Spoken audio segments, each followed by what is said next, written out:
Hey, it's Matt from Greatness Everyday, where we help real people live great lives. So if that's what you're into, please hit the subscribe button and tap the bell to be notified when a new video comes out.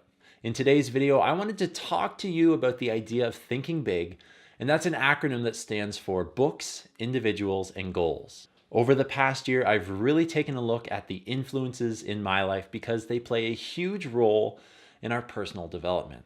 We all have influences. Some are positive and some are negative, but the influences I want to discuss with you today are positive ones and how to think big. And notice how I said discuss. I want this to be an open dialogue. I want you to let me know in the comments below what you think of these ideas, and I'll do my best to reply. So let's get started.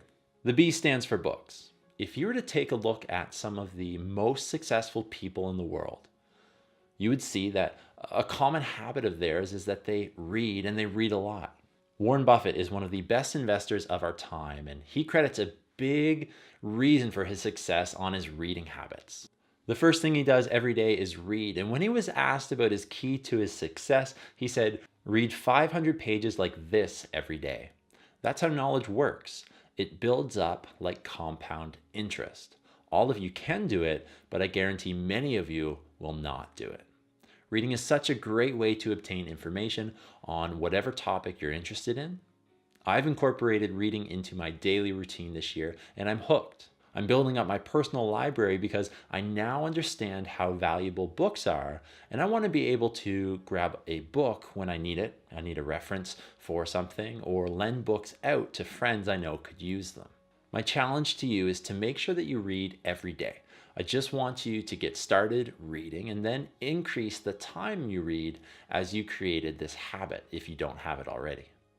The I stands for individuals because the people we have in our lives are some of the biggest influences on us. An area I focused on this year is looking at who do I have in my life that I can go to for help? Who are my mentors?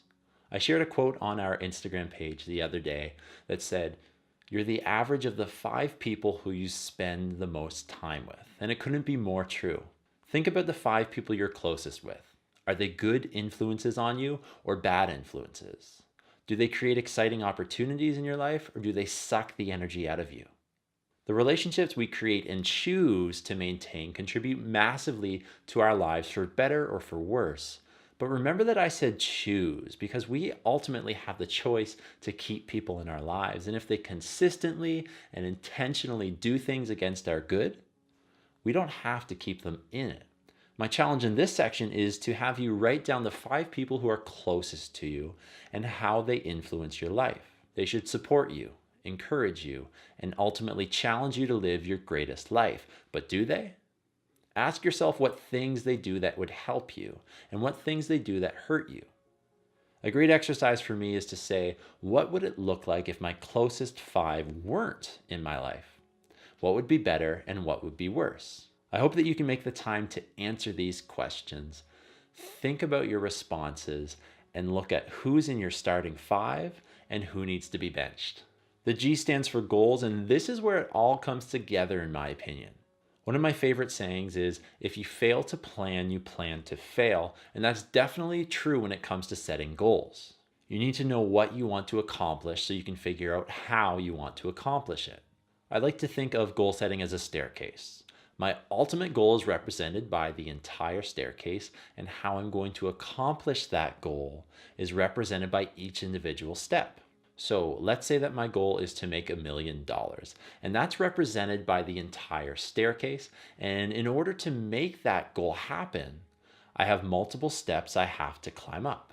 Maybe the first step is to do some research. So I go to Google and I type in how to make $1 million, and I see what it says.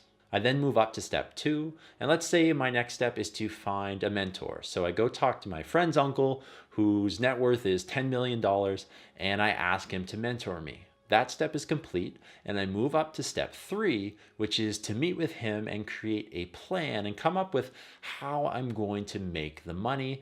And if your goal is something like making $1 million, there will probably be many steps. Regardless, by taking it one step at a time, you're going to get there and be successful.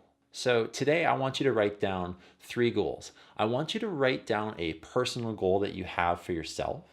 I want you to write down a health and wellness goal, and I want you to write down a professional goal.